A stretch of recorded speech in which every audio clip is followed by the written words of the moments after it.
Assalamualaikum. Perkenalkan, Kak Maria Dali dan Batu Pahat Johor.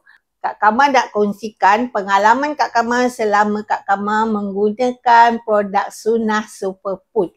Okay, Kak Kamal ceritakan sebahagian saja daripadanya. Okay, pada hujung tahun 2022, Kak Kamal telah jatuh dan patah kaki. Ketika itu Kak Kamal belum lagi konsum produk Superfood ni. Kemudian Kak Kamal dah discharge, okay.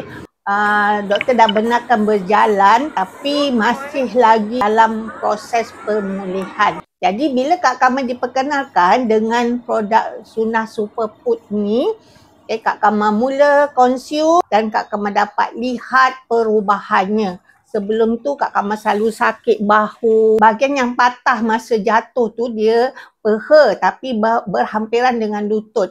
Jadi fungsi lutut tu agak terjejas. Jadi untuk berjalan tak boleh lama-lama, tak boleh berdiri lama-lama. Dia akan sakit di bahagian pinggang.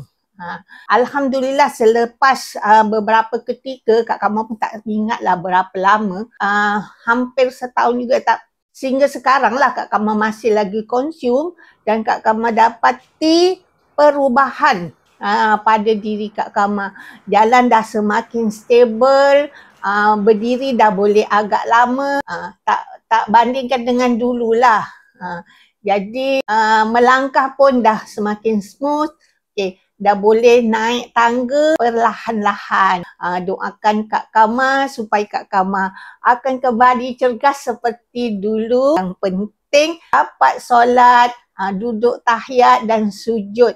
Buat masa ni belum boleh lagi duduk tahiyat. Jadi solat di kerusi lah. Kita sama-sama Kak Kamal pun doakan. Okay, anda semua akan jadi lebih sihat, lebih bergembira dengan konsum produk Sunnah Superfood. Assalamualaikum.